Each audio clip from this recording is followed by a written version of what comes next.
I'm Ricky, 32 years old, and I own a small but growing catering business in Boston. Cooking has been my passion since I was tall enough to reach the stove, and I've built my company from nothing but hard work and determination. When my cousin Melissa got engaged, I was genuinely happy for her. Then came the bombshell: she wanted me to cater her 200-guest wedding completely free of charge. Little did I know this request would lead to one of the biggest family disasters I've ever experienced. Before I tell you how this wedding catastrophe unfolded, let me know where you're watching from, and hit that subscribe button if you've ever had a family member try to take advantage of your professional skills. My catering business, Flavors of Boston, isn't the biggest operation in the city, but we've built a solid reputation for delivering exceptional food at high-end events. The journey to where I am now wasn't easy. After graduating from culinary school with honors, I spent nearly a decade working in various restaurants, starting as a line cook, and eventually becoming a sous chef at one of Boston's most prestigious establishments. Every extra dollar I earned went straight into my savings account, all dedicated to my dream of starting my own business. 3 years ago, that dream finally became reality when I launched Flavors of Boston. The beginning was rough, with me doing almost everything myself, from cooking to deliveries to accounting. But gradually I built a small team of dedicated professionals who shared my passion for food.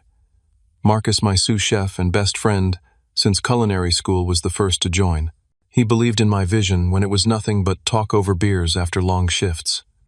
Then came Alicia and Pete, my primary servers, who bring a level of professionalism and warmth to every event we cater. We specialize in intimate gatherings and corporate events, typically for groups of 50 to 100 people. Our reputation has been growing steadily, with most of our business coming from word-of-mouth referrals. Every cent of profit goes back into the business, upgrading equipment and expanding our capabilities. It's not making me rich, but it's my life's work, and I couldn't be prouder of what we've built. As for Melissa, she's my first cousin on my mother's side. The only daughter of my wealthy Aunt Patricia and Uncle Robert. Melissa has always been the golden child of the family. Growing up, I watched as she received everything she ever wanted. The newest toys, designer clothes, luxury cars when she turned 16, and an all-expenses-paid education at an elite private college. Don't get me wrong, I love Melissa, but there's no denying she's been spoiled her entire life. The announcement of Melissa's engagement came during a family dinner at my grandmother's house last winter. Everyone was gathered around the massive oak dining table that had hosted family gatherings for generations. The meal was winding down when Melissa clinked her glass, dramatically stood up with a glowing smile, and announced that her boyfriend James, a successful investment banker from a well-connected Boston family, had proposed during their vacation in the Maldives. The room erupted in excitement. Champagne appeared from somewhere, toasts were made, and Melissa beamed as she showed off her enormous diamond ring. In the midst of the celebration, she casually turned to me and said, "Ricky, you'll help out with the food for the wedding, right?" At first, I thought she was asking for vendor recommendations, or maybe wanted me to prepare a special dish for the reception. "Sure, what did you have in mind?" I asked. "Well," she said, swirling her champagne, "we're thinking about 200 guests. Nothing too fancy, just appetizers, a 3-course dinner, and late-night snacks. Oh, and a dessert table besides the cake." The conversation around us had quieted as family members tuned in. I nearly choked on my drink. What she was describing wasn't helping out. It was a full-scale catering job that would cost upwards of $20,000 and require my entire team plus additional staff. "Melissa, that's a major catering job," I explained carefully. "For 200 people, you're looking at roughly $20,000 minimum, depending on your menu choices. Plus, I'd need to hire extra servers and rent additional equipment." Her perfectly sculpted eyebrows rose in surprise. "20,000? That's ridiculous. It's just food."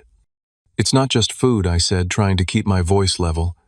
"It's ingredients, labor, equipment, transportation, setup, service, cleanup."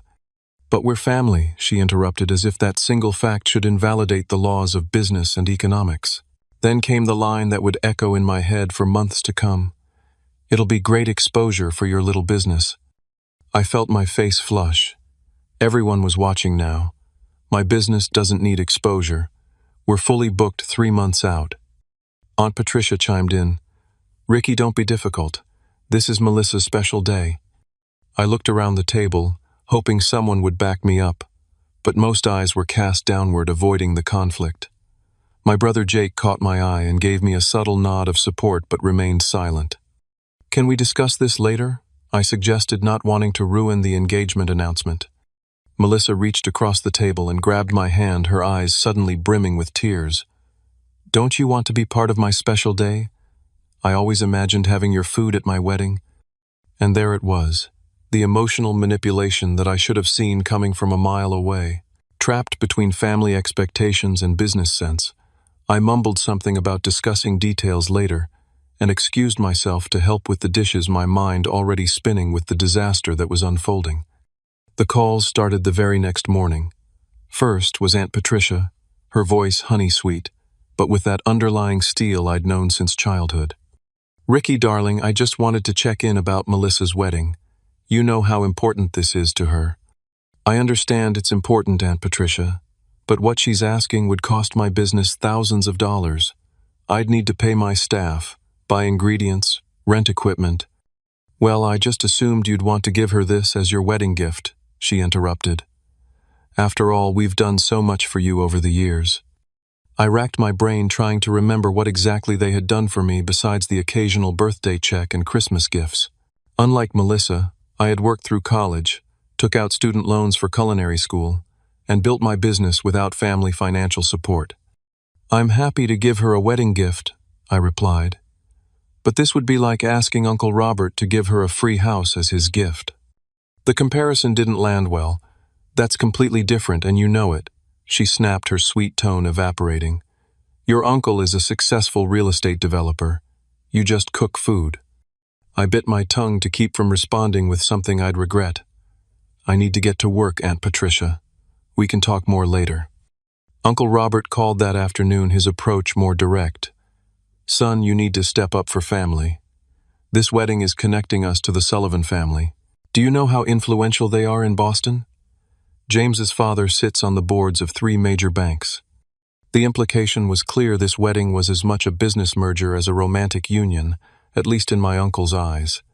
The pressure continued through the week, with various family members calling to just check in and inevitably steering the conversation toward how I could help make Melissa's day special. At the restaurant the following Monday, I was prepping for a corporate lunch when Marcus noticed my distraction. You've seasoned that same batch of potatoes 3 times, he pointed out, leaning against the stainless steel prep table. What's going on? I put down the salt and explained the situation. Marcus listened without interrupting, his expression growing increasingly incredulous. Your cousin wants you to cater for 200 people for free. That's not a favor, that's exploitation, he said when I finished. Remember what happened with my sister's baby shower? I made those specialty cupcakes as a gift, and suddenly everyone expected free baked goods for every family event. It took years to break that cycle. But this is different, I said, not entirely convinced of my own argument. It's her wedding. Which makes it worse. Weddings are the most expensive and demanding events we do. If anything, she should be supporting your business by hiring you properly and paying full price. Deep down, I knew he was right. That evening, I called Melissa and suggested a compromise. I can't do it for free, but I could offer you my services at cost or give you a significant family discount. She agreed to meet to discuss options, suggesting a trendy coffee shop in Back Bay. The following day, I arrived to find Melissa already seated with her fiancé, James. A tall, athletic man with an easy smile and the confident air of someone who's never worried about money a day in his life. Ricky, so good to finally meet you, James said, standing to shake my hand. Melissa says you're a culinary genius.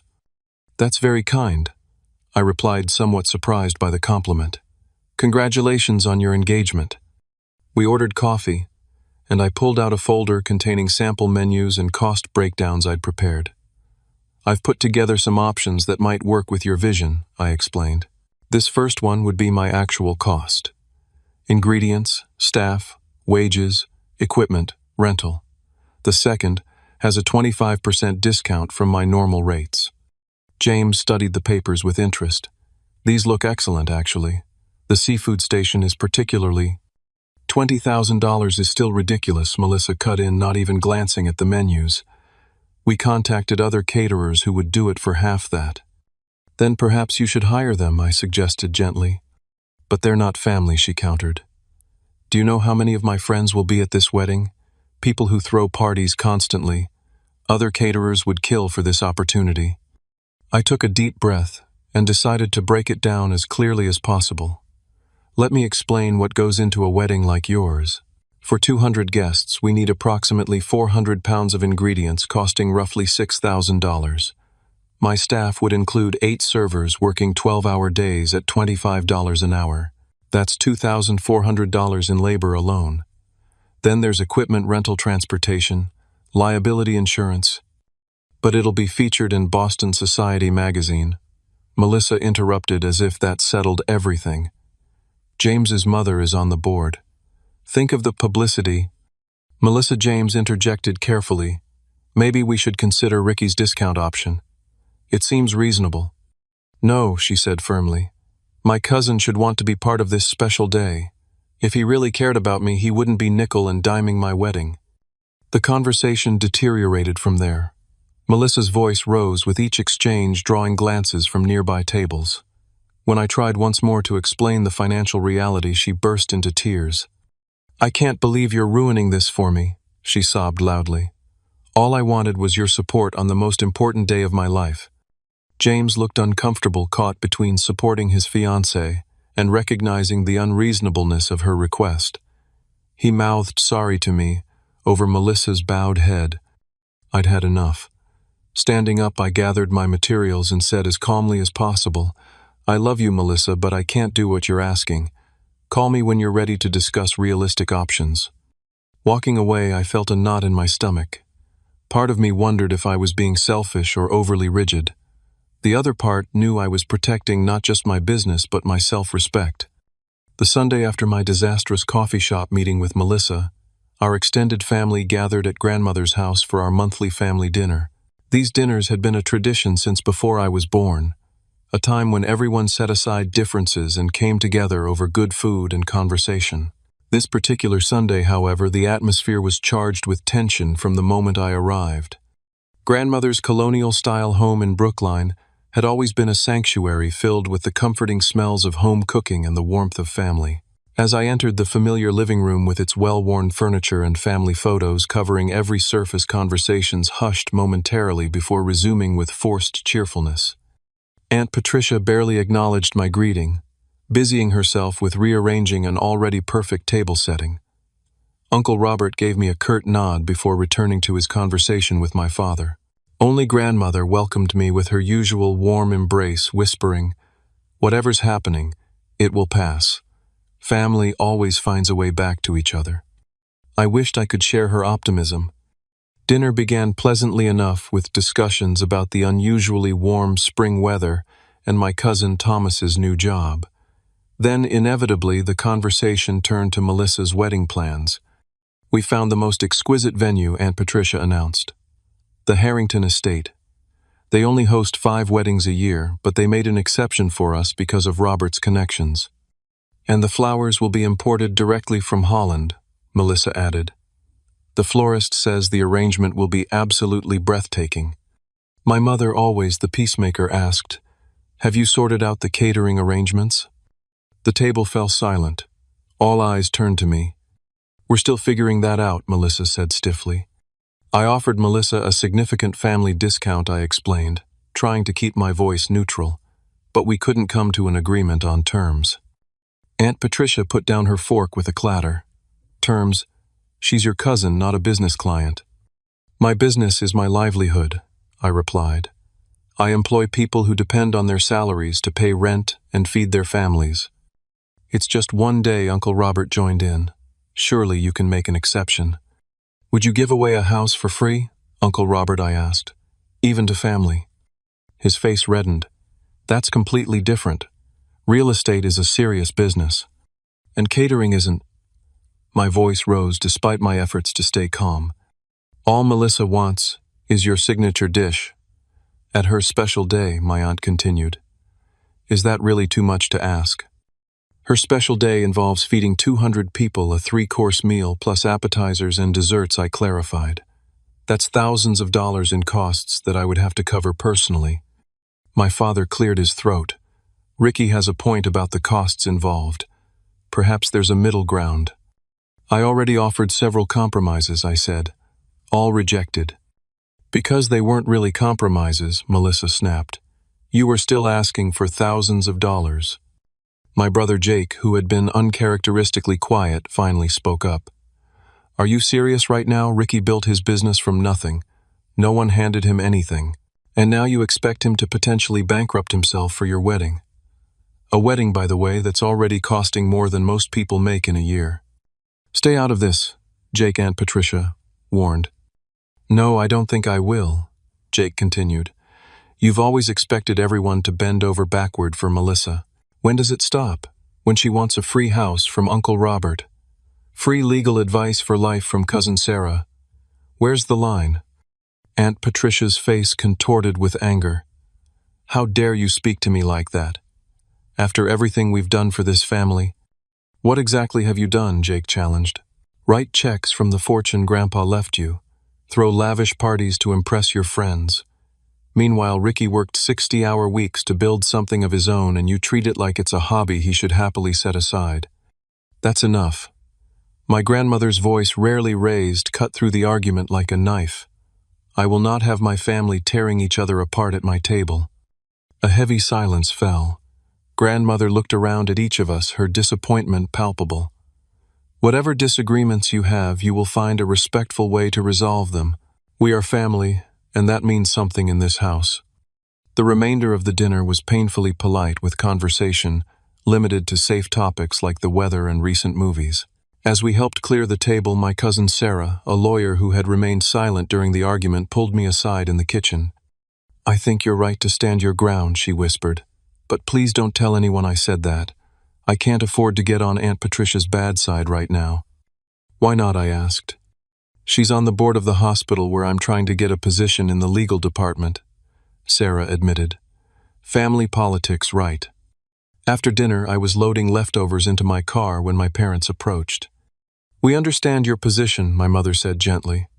But sometimes keeping peace in the family is worth making sacrifices. Even if those sacrifices could bankrupt me, I asked. My father sighed. Of course not. But maybe there's a solution we haven't thought of yet.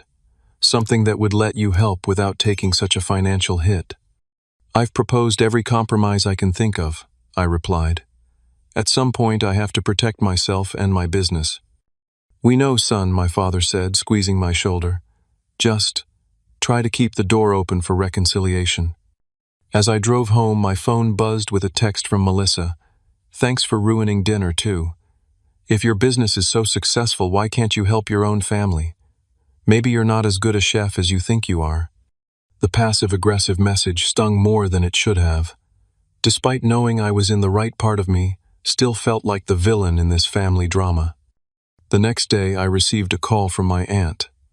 Ricky, I've been thinking about our conversation yesterday, she began without preamble.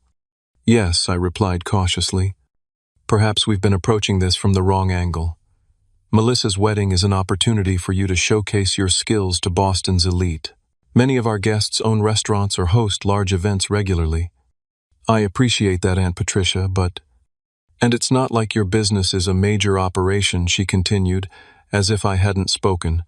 It's more of a, what do they call it? A side hustle. You still have time to build a real career if this doesn't work out.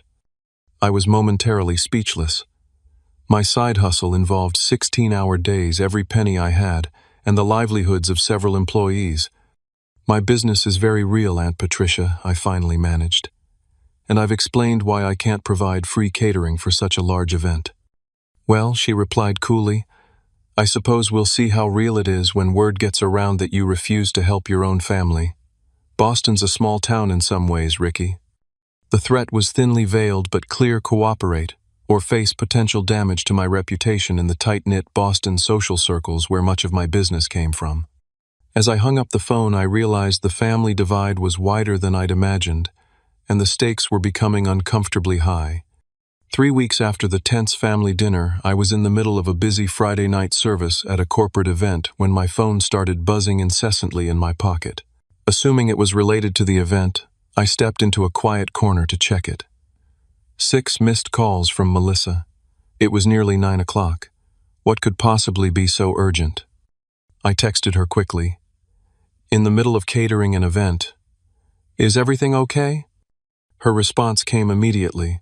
Need to see you. Coming to your restaurant after. My stomach dropped. Confronting Melissa during an active event was the last thing I needed, but there was little I could do to stop her. I alerted Marcus, who nodded grimly. I'll handle things here if she causes a scene, he assured me.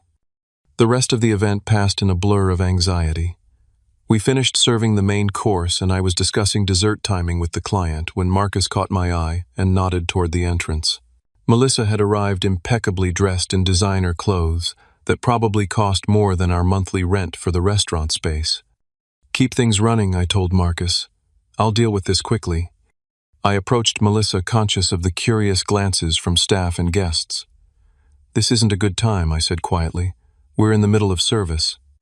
This won't take long, she replied, her voice carrying more than necessary. I just need to know definitively. Are you going to cater my wedding or not? Several guests turned to look.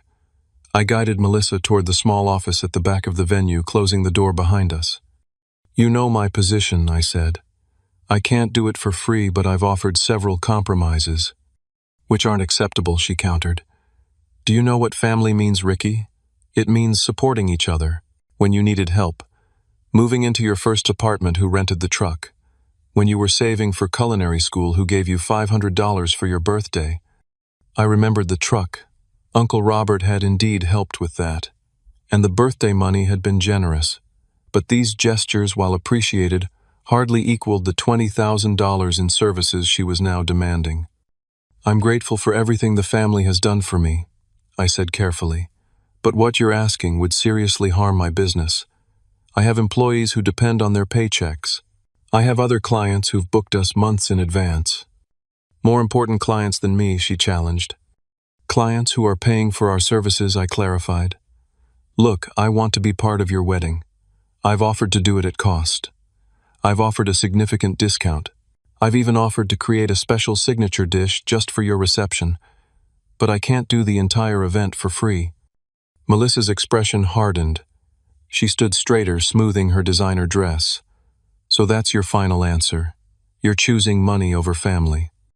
I'm choosing the sustainability of my business and the welfare of my employees over an unreasonable request, I corrected. She gave me a look I'd seen many times throughout our childhood.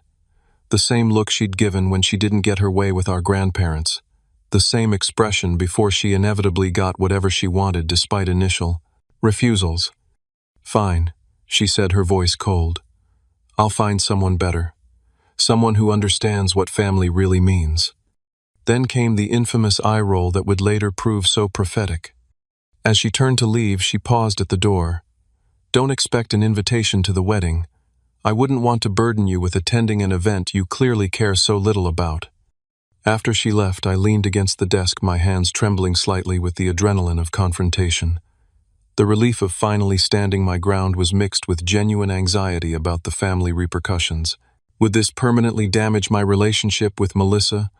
Would Aunt Patricia and Uncle Robert follow through on their veiled threats about hurting my reputation in Boston?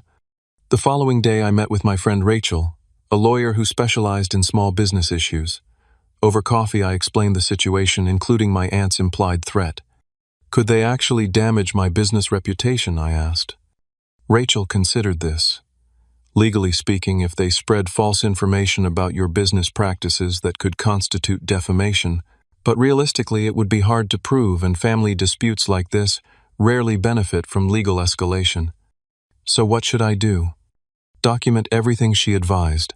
Save texts, emails, any written communications about this issue. If anyone does try to damage your professional reputation, you'll want evidence of what actually transpired. She paused, stirring her coffee thoughtfully. But honestly, Ricky, the best protection is the quality of your work.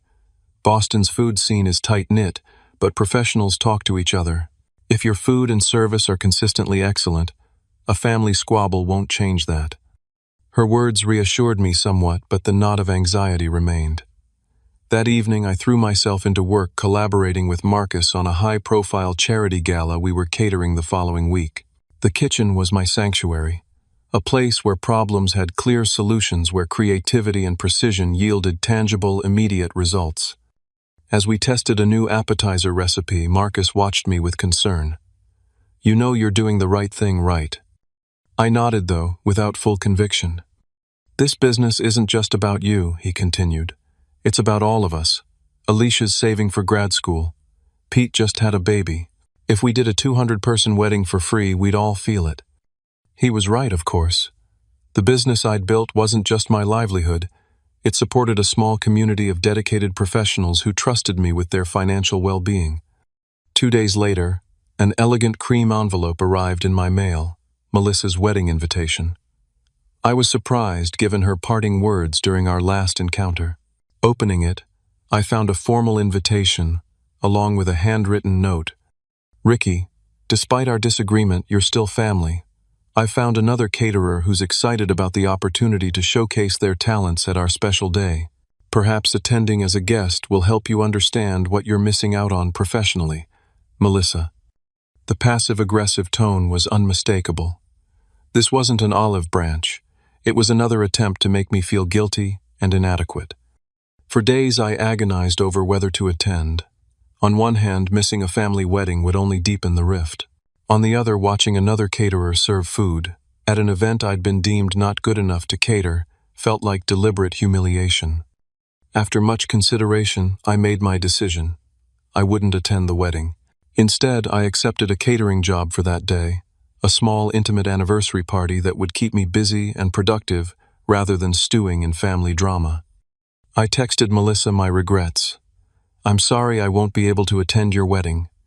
I've accepted a catering job that day that I can't reschedule. I sincerely wish you and James all the happiness in the world and hope your day is everything you've dreamed of." Days passed with no response. The silence was somehow worse than anger, feeding my anxiety about the lasting damage to our relationship. But I stood firm in my decision, knowing it was necessary for both my business integrity and my self-respect. The day of Melissa's wedding arrived with perfect weather, clear blue skies and mild temperatures that wedding planners dream of. While she would be walking down the aisle at the prestigious Harrington estate, I was setting up for a 30th anniversary party at a waterfront home in Marblehead. The event was small, just 40 guests, but the clients were warm and appreciative, treating my team with respect and genuine gratitude for our work. Despite my best efforts to focus on the job at hand, my thoughts kept drifting to the wedding. Had I made a terrible mistake by not attending? Would this decision haunt our family relationships for years to come? Around noon, my phone buzzed with a text from Jake. "Everything looking good so far. Venue is incredible. We'll keep you posted." I felt a wave of gratitude for my brother. Though he defended me vigorously during family discussions, he'd still chosen to attend the wedding, partly to support Melissa, but also I suspected to be my eyes and ears at the event. The anniversary party was going smoothly. We'd served a selection of upscale appetizers and were preparing the main course when Jake's next update came through. "Ceremony. Beautiful. Melissa gorgeous. Reception starting now. Caterer seems professional. Staff in matching uniforms, everything set up nicely." A part of me felt relieved. Perhaps everything would turn out fine after all, and the family drama would fade once the wedding was over. By 6 o'clock, we were serving dessert at the anniversary party. The couple had requested a special chocolate soufflé, a technically challenging dish that required precise timing. As I carefully removed the perfectly risen soufflés from the oven, my phone vibrated repeatedly in my pocket. Once the desserts were safely delivered to appreciative guests, I checked my messages. Jake had sent several texts in quick succession. Something weird happening with food. Only half the appetizers that were listed on menu actually served. Main course an hour late. People getting restless.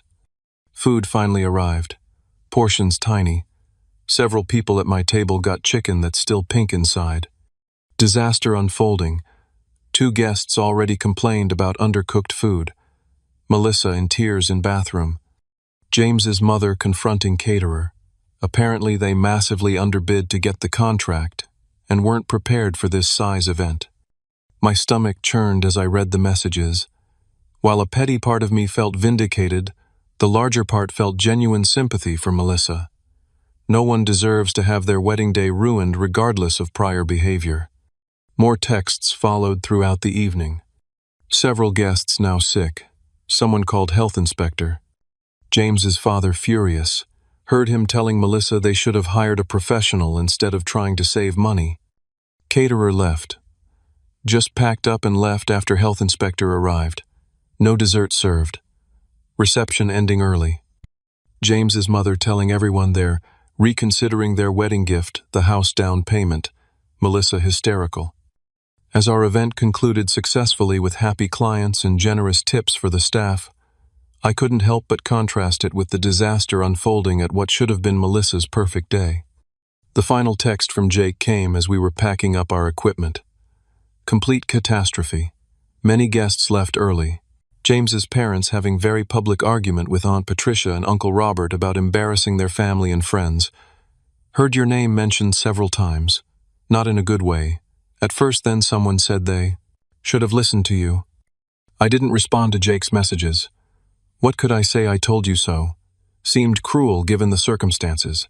Instead, I focused on finishing our event professionally, ensuring every detail was perfect and every client need met.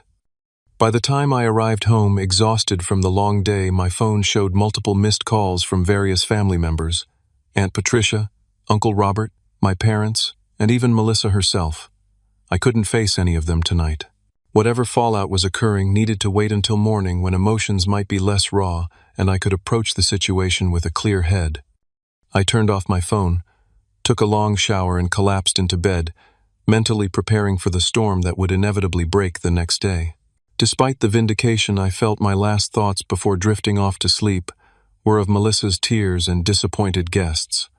No matter how unreasonable she had been, I never wanted this outcome for her. I woke up the next morning to the persistent buzz of my phone vibrating on the nightstand. Bleary-eyed, I checked the screen. 23 missed calls, 47 text messages, and multiple voicemails. The wedding aftermath was in full swing, and apparently I was central to whatever was happening now. The most recent call was from Melissa, just 5 minutes ago. With a deep breath, I listened to her voicemail first. "Ricky, it's me." Her voice was hoarse, presumably from crying. "I know I'm the last person you want to talk to right now, but please call me back. Everything's a complete disaster. James's parents are threatening to cancel their wedding gift. Half the guests got food poisoning, and now we need to provide food for a brunch with James's family today. I know I don't deserve your help, but please call me back." I sat up in bed, suddenly wide awake. The other voicemails told similar stories from different perspectives. Aunt Patricia's message had none of her previous entitlement, instead sounding desperate and apologetic. Uncle Robert actually used the words "I was wrong," possibly a first in family history. I called Melissa back immediately. She answered on the first ring. "Ricky, oh, thank God," she sounded exhausted and tearful. "I'm so sorry to bother you." "What happened, Melissa?" I asked, cutting through what would likely be a long apology. "We could deal with that later. Right now I needed facts." She took a shuddering breath. "The caterer we hired, Elegant Eats. They seemed so professional at first. Their portfolio looked amazing, and their price was significantly lower than others we contacted. But it was all a facade." "What went wrong?" Everything, she said with a hollow laugh. "They brought half the staff they promised. The food wasn't what we ordered. They substituted cheaper ingredients everywhere. Worse, they clearly weren't following proper food safety protocols. The chicken was raw, Ricky. Raw, at my wedding." I winced. In the catering world, there were few sins greater than serving unsafe food. "The health department was called," she continued. "They shut down the service immediately. By then, several guests were already ill, including James's grandmother. The caterers just packed up and left. No apology, nothing. They're not even answering their phones now." "I'm sorry that happened," I said, and meant it. "That's truly awful." "That's not even the worst part," Melissa's voice cracked. James's parents had planned to give us a down payment for a house as a wedding gift. Now they're reconsidering because they think we deliberately cut corners on the food to save money, putting their friends and family at risk. I could hear the genuine distress in her voice. This wasn't just about a ruined party. There were real, lasting consequences to what had happened. "What can I do to help?" I asked, already knowing where this was heading. "We have a brunch scheduled today at 11 for James's immediate family and the wedding party. It was supposed to be a casual send-off before our honeymoon, but now it feels like our only chance to salvage something from this disaster. Is there any way, any possibility at all, that you could help us?" I glanced at the clock. 7:30. Less than 4 hours to potentially prepare a meal for what would likely be 30 to 40 people. "Where is the brunch being held?" "At James's parents' home in Beacon Hill," she replied. "I know it's asking a lot, especially after everything." "I'll need to check with my team," I interrupted. "This is incredibly last minute, and after working yesterday, they might not all be available." "I understand completely," she said quickly. "And Ricky, this isn't like before. We'll pay your full rate plus a rush fee, whatever you think is fair. I was wrong before so wrong. I should have valued your work properly from the beginning." The words I'd been waiting to hear, though. I took little pleasure in the circumstances that had forced this realization. "Let me make some calls and get back to you within the hour," I promised. After hanging up, I immediately called Marcus. Despite having worked a full day yesterday, he answered with his usual cheerfulness. "Morning, boss. What's up?" I explained the situation as concisely as possible. There was a long pause before he responded. "Let me get this straight. Your cousin, who wanted us to cater her entire wedding for free, who threw a tantrum when you refused, who hired a budget caterer, that gave everyone food poisoning now, wants us to swoop in and save the day with a few hours' notice." "That's about the size of it," I admitted. "And you're considering it?" He sounded incredulous. "She's family, Marcus, and she's offering to pay our full rate plus a rush fee. Are you sure you're not being manipulated again? This feels like another family obligation trap." It was a fair question, and one I'd asked myself. "I don't think so. This is different. She's acknowledged she was wrong and she's willing to pay properly. Plus, this isn't just about Melissa anymore. Innocent people got sick. James's family is reconsidering a major wedding gift that would help them buy a home." Marcus sighed. "You're too good a person, sometimes you know that. But if we're doing this, we're doing it right. Triple rate for the rush job, full team compensation, and I want it in writing before we start prep." "Agreed," I said, grateful for his pragmatism. "Can you call Alicia and Pete? I'll reach out to the others." "On it. And Ricky, make sure your cousin understands this is a professional transaction, not a family favor. Clear boundaries from the start." I called Melissa back with the terms triple our usual rate due to the emergency nature of the request, payment required up front via electronic transfer, and a clear written agreement about expectations and services. To her credit, she agreed immediately to all conditions. The money was transferred within minutes, and she sent a formal email outlining her acceptance of our terms. The next 3 hours were a whirlwind of activity.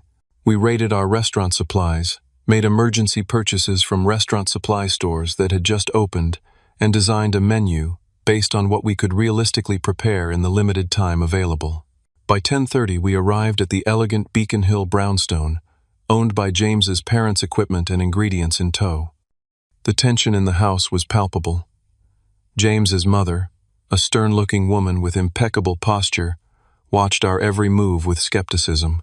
His father remained in his study, apparently unwilling to engage with anything wedding-related after the previous day's disaster. We transformed their kitchen into a professional operation with practiced efficiency. Marcus took charge of the main dishes while I prepared a selection of pastries and breakfast items that could be ready quickly. Alicia and Pete set up a mimosa bar and coffee station in the dining room, their friendly professionalism slowly thawing the frosty atmosphere. James approached as I was arranging a platter of fresh fruit. "I want to thank you for doing this," he said quietly.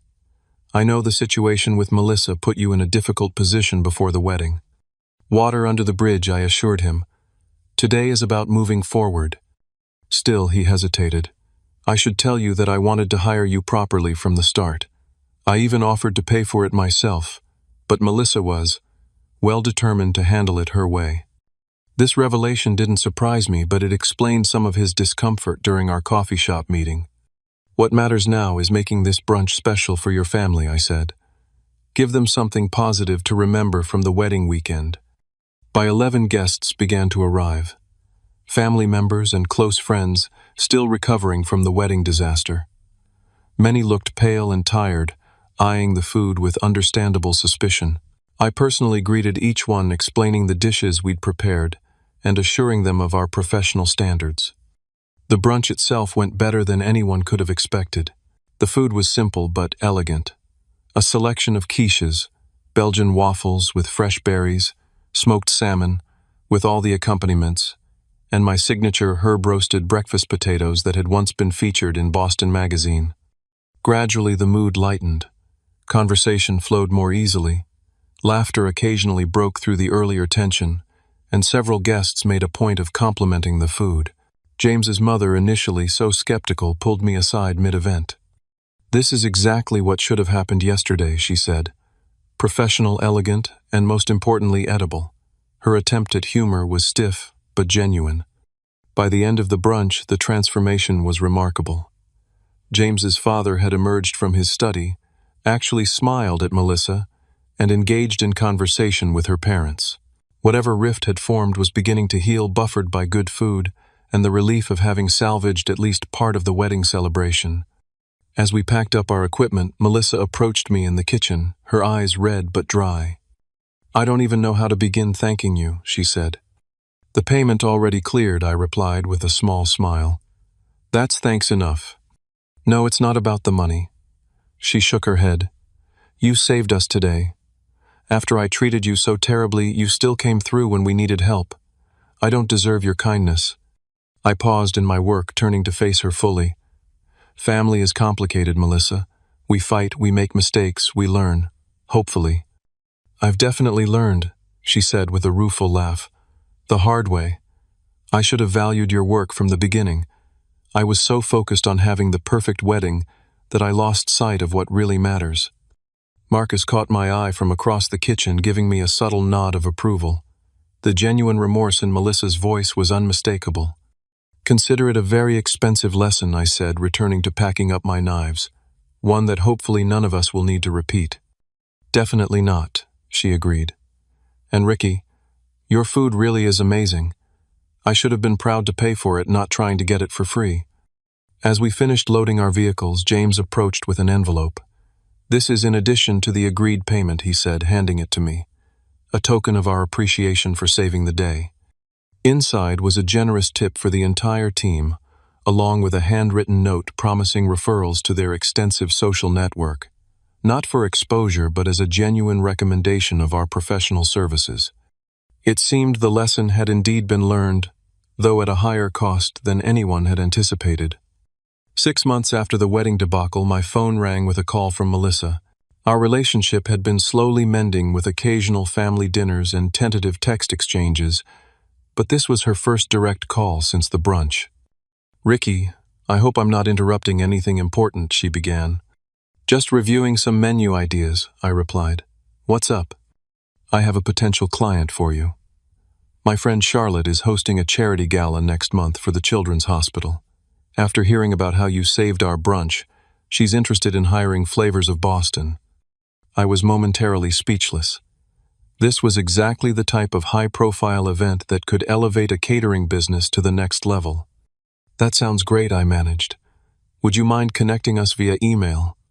"Already done," she said, and I could hear the smile in her voice. "I sent her your contact information this morning with my highest recommendation. And Ricky, I made sure she knows your work commands premium rates." True to her word, Charlotte's email arrived that afternoon outlining an event for 150 of Boston's most influential philanthropists. Unlike Melissa's original request, this included a proper budget allocation for catering recognition of our business in the event program and a clear understanding of the value we would bring. This referral was just the beginning. Over the next few months, Melissa became one of our most enthusiastic advocates, recommending Flavors of Boston to her extensive network of friends and associates. These weren't vague promises of exposure, but concrete paying jobs with clients who respected our work and compensated us accordingly. The change in Melissa herself was equally remarkable. The wedding disaster had been a harsh but effective lesson in humility. She began showing genuine interest in my business, asking thoughtful questions about our operations, and even offering to help at a charity event we catered for a local food bank. During a family dinner at my grandmother's house, I watched in amazement as Melissa corrected Aunt Patricia when she suggested that her friend's daughter might want me to help out with her engagement party. "Ricky doesn't help out," Mother Melissa interjected firmly. "He runs a professional catering business, with employees who depend on him. If Sharon wants flavors of Boston at her event, she should contact them through proper channels and expect to pay their standard rates." Aunt Patricia looked startled but nodded in agreement. The family dynamics had shifted subtly, but significantly. One evening, James invited me for drinks at a upscale bar in Back Bay. Over craft cocktails, he confided that the wedding experience had changed their relationship for the better. It forced us to have some difficult conversations about money, family expectations, and how we make decisions together, he explained. "Oddly enough, I think we're stronger for having gone through it." "And what about the house?" I asked, remembering the threatened wedding gift. He smiled. "We got the down payment. After seeing how Melissa handled the aftermath, taking responsibility, making things right, my parents were impressed. They said it showed character." The most profound change, however, was in my own approach to business and family boundaries. The experience had forced me to articulate and defend my professional worth, not just to others, but to myself. I no longer felt guilty for treating my catering company as a legitimate business, rather than a convenient skill to be called upon at family members' whims. Marcus noticed the difference in my demeanor during client meetings. "You're not apologizing for your rates anymore," he observed after we landed a significant corporate contract. "It's about time." "I learned that respecting my own work is the first step to getting others to respect it," I replied. The business thrived under this new confidence. We expanded our team, adding 2 more full-time staff members and a dedicated event coordinator. Our calendar was booked 3 months in advance with a waiting list for popular dates. Roughly 6 months after the wedding, I met Melissa for coffee. She arrived carrying a small gift bag, which she pushed across the table toward me. "What's this?" I asked. "Just a small thank you," she said. "Go ahead, open it." Inside was a framed copy of a feature article from Boston Society magazine, the same publication she had once dangled as exposure for catering her wedding. The article was a glowing profile of Flavors of Boston, highlighting our innovative approach to local ingredients and naming us as one of the city's top up-and-coming catering services. "I might have mentioned your name to the editor," Melissa admitted with a smile. "But the recognition is all earned. They've apparently been hearing about you from multiple sources." I was touched by the gesture, particularly knowing how much it represented Melissa's growth. "Thank you," I said sincerely. "This means a lot." "I should be thanking you," she replied. "You taught me an important lesson about respecting other people's work and talents. It's changed how I approach everything, not just catering." As we parted ways that day, I reflected on the journey we'd taken. What had begun as an unreasonable request had ultimately strengthened my business, improved family relationships, and taught valuable lessons all around. The experience reinforced what I had always suspected but sometimes struggled to implement, that real family supports your success rather than undermining it, that proper boundaries actually improve relationships rather than damage them, and the fording and the mining. That standing up for yourself earns more genuine respect than constantly giving in to unreasonable demands. My relationship with Melissa was now stronger than ever, built on mutual respect rather than obligation or exploitation. My brother Jake and I had formed an even tighter bond through his unwavering support during the conflict. Even Aunt Patricia and Uncle Robert had come to view my business with newfound respect, proudly mentioning my nephew the chef in social conversations. Most importantly, I had learned to value my own work appropriately.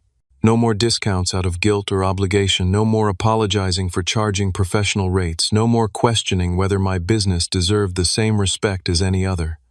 Sometimes the hardest decisions, the ones that feel selfish or uncomfortable in the moment, ultimately lead to the best outcomes for everyone involved. Standing firm on my boundaries wasn't just about protecting my business, It was about establishing the foundation for healthier, more authentic relationships with everyone in my life.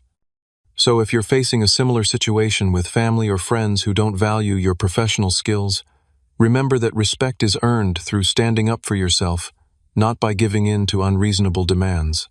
What difficult boundary have you had to set with family or friends around your work or business? Leave a comment below and let me know if you've experienced something similar. Don't forget to like this video and subscribe to hear more stories about navigating the complicated intersection of family and business. Thanks for listening to my story, and remember, your work has value no matter who's asking for it.